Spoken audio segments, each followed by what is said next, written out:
ఆంధ్రప్రదేశ్లో పవన్ కళ్యాణ్ గారి యొక్క చొరవతోటి ఏర్పాడైనటువంటి ఈ కూటమి ప్రభుత్వం ఎన్ని చోట్ల ఎంత పెద్ద సక్సెస్ అయిందో, ఎంత 164 సీట్లు సాధించే దిశగా ఆయన ఎంత కష్టపడ్డారో మనందరికీ తెలుసు.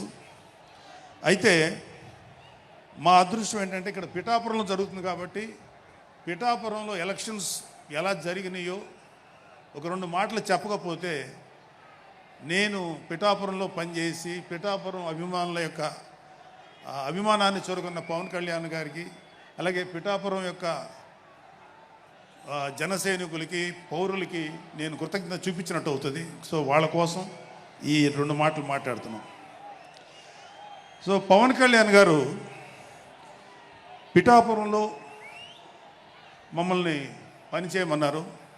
అంటే నన్ను, మా ఫ్రెండ్ అజయ్ గారిని, అలాగే మర్రెడ్డి గారిని, రత్నం గారిని, శంకర్ గౌడు, మహేంద్ర, పంచకర్ల సందీపు, ఇలా మాకందరికీ పిఠాపురంలో పనిచేసే అవకాశం ఇచ్చారు. మేము పని మొదలెట్టిన తర్వాత మాకు అర్థమైంది ఏంటంటే, పవన్ కళ్యాణ్ గారికి ఆల్రెడీ ఇక్కడ విజయం ఖరారైంది. మనం ఓన్లీ పని చేస్తున్నట్టుగా ఉండడమే తప్ప మనం కొత్తగా చేయాల్సిన పని ఏమీ లేదు అని చెప్పి నాకు అర్థమైంది. నాకే కాదు మా అందరికీ అర్థమైంది.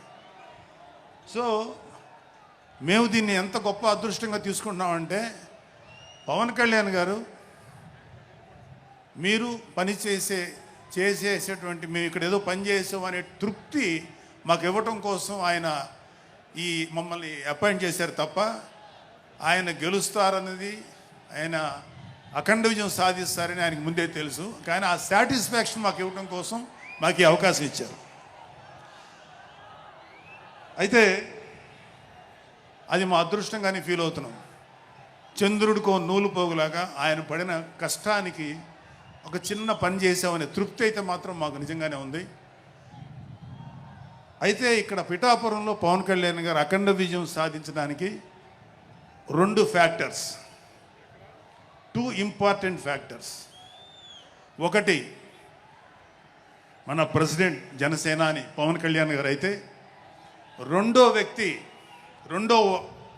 ఫ్యాక్టర్, నాటి వ్యక్తి ఫ్యాక్టర్ పిఠాపురం జనసైనికులు, పిఠాపురం పౌరులు, పిఠాపురం ఓటర్స్. వీళ్ళిద్దరూ లేకపోతే మేము ఏమి చేసినా ఏం ఉపయోగం లేదు. సో మాలో ఇంకెవరైనా సరే పవన్ కళ్యాణ్ గారి విజయానికి నేనే దోహదపడ్డాను అని ఎవరన్నా అనుకుంటే అది వారి కర్మ, అంతకంటే ఏం చేయలేం.